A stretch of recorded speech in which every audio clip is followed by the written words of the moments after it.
नमस्कार, मैं वर्णिका आपका स्वागत करती हूँ कर्मा आयुर्वेदा के यूट्यूब चैनल पे, जहाँ आप किडनी से जुड़ी सारी इंपॉर्टेंट इन्फॉर्मेशन ईजिली पा सकते हैं। आज हम आपको बताएंगे कि ऐसी कौन सी 10 आदतें हैं जो किडनी को ख़राब करती हैं, जिसे जानकर आप अपनी सेहत और किडनी दोनों को ही स्वस्थ रख पाएंगे। वैसे आप सभी जानते ही होंगे कि किडनी हमारे खून की सफाई के साथ पानी की मात्रा को कंट्रोल रखने में भी हेल्प करती है, जिससे हमारा शरीर स्वस्थ रहे। लेकिन हमारी छोटी आदतें ही हमारे शरीर और किडनी को नुकसान पहुंचाने लग जाती है। इसलिए आज उन आदतों के बारे में बात करेंगे जिससे उनमें सुधार ला सकें और आप अपनी किडनी की समस्या से बच सकें। तो आइए जानते हैं उन आदतों के बारे में। तो फर्स्ट, लगभग 10 में से 3 लोगों को डायबिटीज़ या ब्लड प्रेशर की बीमारी होती है, और ये दोनों ही किडनी की बीमारी होने का खतरा बढ़ा देते हैं। सही समय पर दवाई ना लेना या उसे कंट्रोल में रखने के लिए योगा और एक्सरसाइज नहीं करना आपकी समस्या बढ़ा सकता है। इसलिए आप किडनी को स्वस्थ रखने और किडनी की बीमारी से बचने के लिए अपनी डायबिटीज़ और ब्लड प्रेशर की समस्या को कंट्रोल में रखें। सेकंड, आपका बढ़ता वजन आपकी किडनी की समस्या का कारण बन सकता है, इसलिए इसको कंट्रोल में रखें। बढ़ते वजन को कंट्रोल में रखने के लिए ओवर ईटिंग, बेवक्त खाना, गलत खान पान का सेवन जैसी आदतों को ठीक करें, जिससे शरीर में वेस्ट मटेरियल यानी खराब पदार्थ की मात्रा ना बढ़े और आपका वजन भी कंट्रोल में रह सके। शायद आपको पता ना हो कि आपका बढ़ता वजन डायबिटीज़ और ब्लड प्रेशर जैसी समस्या का रीज़न भी बन सकता है, जो आगे जाकर आपकी किडनी पर बुरा असर डालती है। थर्ड है, धूम्रपान और शराब का सीधा असर हमारे शरीर पर पड़ता है, जिसकी वजह से ब्लड प्रेशर में बदलाव आने लग जाता है। आपकी ये आदत दिल की धड़कनों को बढ़ाने लग जाती है, जिससे खून सही मात्रा में किडनी तक नहीं पहुंच पाता और सही से फिल्टर नहीं होता। गंदा खून अगर शरीर में रहेगा तो गंदगी ज़्यादा होने लग जाएगी और किडनी के काम पर दबाव भी बढ़ जाएगा। वहीं शराब में मौजूद हानिकारक पदार्थों को किडनी फिल्टर अच्छे से नहीं कर पाती है, जिस वजह से किडनी धीरे धीरे खराब होने लग जाती है और उसकी कार्य क्षमता भी धीमी होने लगती है।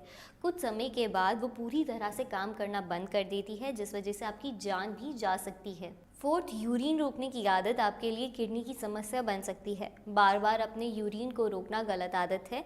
इससे आपका यूरिन वापस ब्लैडर में चला जाता है, जो कुछ समय के बाद किडनी की ओर जाने लगता है, जिस वजह से बैक्टीरिया किडनी में आ जाते हैं और आपकी किडनी खराब होने लगती है। फिफ्थ, अपने काम के चक्कर में लोग अक्सर पानी का सेवन करना भूल जाते हैं। आपने ध्यान दिया हो तो पूरा दिन आप पानी के बिना निकाल देते हैं। आप ये बात तो जानते ही हैं कि हमारे शरीर में 70% पानी मौजूद होता है और यूरिन पास करने की वजह से पानी की मात्रा शरीर में कम होने लगती है। अगर शरीर में पानी की मात्रा कम होने लग जाए तो किडनी को फिल्टर करने के काम में दिक्कतें आने लग जाती है। इसलिए एक स्वस्थ व्यक्ति को कम से कम 2 से 3 लीटर पानी का रोज़ सेवन करना चाहिए। सिक्स्थ, हमारे बदलते लाइफस्टाइल की वजह से देर से सोना, जल्दी उठ जाना आम बात हो गई है। लेकिन क्या आप जानते हैं कि इस आदत को नहीं बदला गया तो इसका बुरा असर हमारी किडनी पर पड़ना शुरू हो जाता है। इसलिए कहा जाता है कि 8 घंटे की नींद लेना ज़रूरी है, लेकिन अगर आप 6 घंटे की नींद लेते हैं तो अच्छी और गहरी नींद लें, तभी आपकी सेहत और किडनी स्वस्थ रह पाएंगी। सेवन, खाने को स्वादिष्ट बनाने का काम नमक का होता है। अगर ये ज़्यादा हो जाए तो खाना बेस्वाद हो जाता है। उसी तरह अगर हमारे शरीर में नमक की मात्रा ज़्यादा होने लगती है तो कई समस्या होना शुरू हो जाती है। उसमें से एक है ब्लड प्रेशर की प्रॉब्लम, तो दूसरी है किडनी की समस्या। शरीर में बढ़ते नमक की मात्रा की वजह से किडनी के काम पर दबाव पड़ने लग जाता है, जिससे थोड़े समय के बाद वो अपना काम सही तरह से नहीं कर पाती। एट्थ, पेन किलर और एंटीबायोटिक दवाइयों का ज़्यादा सेवन करना भी आपकी किडनी पर बुरा असर डालता है। छोटे मोटे दर्द या हल्की फुल्की सर्दी जुकाम में पेन किलर या एंटीबायोटिक का सेवन करना उस समय के लिए रिलीफ देता है, लेकिन आने वाले टाइम के लिए आपकी किडनी को ख़राब कर रहा होता है। अगर आप ज़्यादा दवाइयों का सेवन करते हैं तो इसमें मौजूद केमिकल को फिल्टर करने के लिए किडनी को ज़्यादा टाइम लगता है। इसलिए आप हर छोटे मोटे दर्द या हल्की फुल्की सर्दी जुकाम के लिए दवाइयों का सेवन से बचें। आप काढ़ा पी सकते हैं और सिकाई या मालिश से सर दर्द या किसी भी तरह का दर्द से निजात पा सकते हैं। नाइन्थ है जंक फूड, प्रोसेस्ड फूड और पैक्ड फूड का सेवन करने से किडनी पर काम का दबाव बढ़ जाता है, क्योंकि आपके इस तरह के खाने में नमक की मात्रा ज़्यादा रहती है, जो आपके शरीर और किडनी दोनों के लिए ही हानिकारक है। लास्ट है, इन्फेक्शन का इलाज ठीक से ना करने की वजह से भी आपको कई समस्या हो सकती है। कभी कभी चोट या घाव गंभीर बन सकते हैं, क्योंकि इनमें बैक्टीरिया आपके शरीर में घुस जाते हैं। इसलिए अपने छोटे मोटे फ्लू या चोट की डॉक्टर से जांच करवाएं। इससे आपके शरीर में किसी भी तरह का इन्फेक्शन नहीं बढ़ेगा और आप स्वस्थ रहेंगे और किडनी पर किसी भी तरह का दबाव नहीं पड़ेगा। तो आज हमने आपको बताया कि ऐसी कौन सी आदतें हैं जो आपकी किडनी को नुकसान पहुंचाती है। अगर आपको ये वीडियो यूज़फुल लगी हो तो इसे लाइक और शेयर करना ना भूलें। अगर आपको कोई भी क्वेरी है तो आप नीचे दिए गए कमेंट बॉक्स में कमेंट कर सकते हैं, या फिर आप कर्मा आयुर्वेदा किडनी केंद्र में भी संपर्क कर सकते हैं। संपर्क करने के लिए हमारी डिटेल्स डिस्क्रिप्शन के अंदर दी गई है, या फिर हमारे फ़ोन नंबर भी स्क्रीन के ऊपर मेंशन है, जिसके ऊपर आप कॉन्टैक्ट कर सकते हैं। अगर आपने हमारे चैनल को अभी तक सब्सक्राइब नहीं किया है तो जाइए सबसे पहले हमारे चैनल को सब्सक्राइब कर लीजिए और बेल आइकन को प्रेस करना ना भूलें, ताकि हमारी नई वीडियो आते ही आपको नोटिफिकेशन मिल जाए और आप ऐसे ही कर्मा आयुर्वेदा के साथ बने रहें। धन्यवाद दोस्तों। आज एक पेशेंट हमारे साथ और जुड़े हैं, जानेंगे उनसे क्या क्या समस्याएं हो रही थी और कैसे कैसे उनको उन समस्याओं में आराम हुआ है।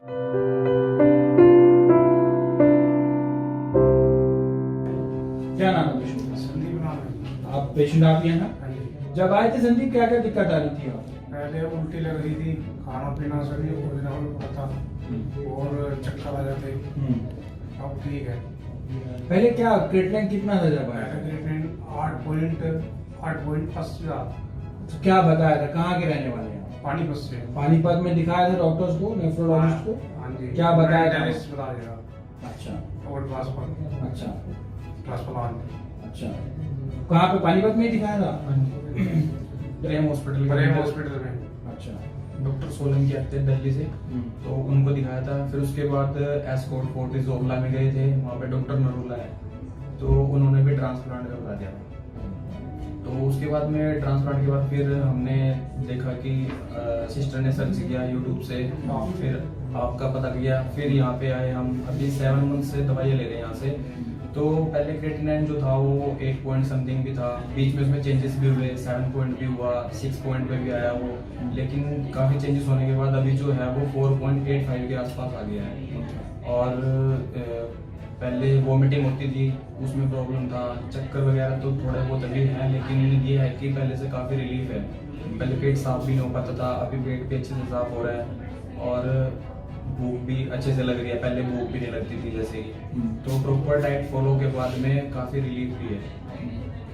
अब तो काफी फर्क है ना? अब डायलिसिस और ट्रांसप्लांट की जरूरत तो? डायलिसिस हमने कभी भी नहीं कराया, कभी नहीं कराया। और ट्रांसप्लांट के लिए डॉक्टर ने बोल दिया, लेकिन हमने ट्रांसप्लांट नहीं कराया।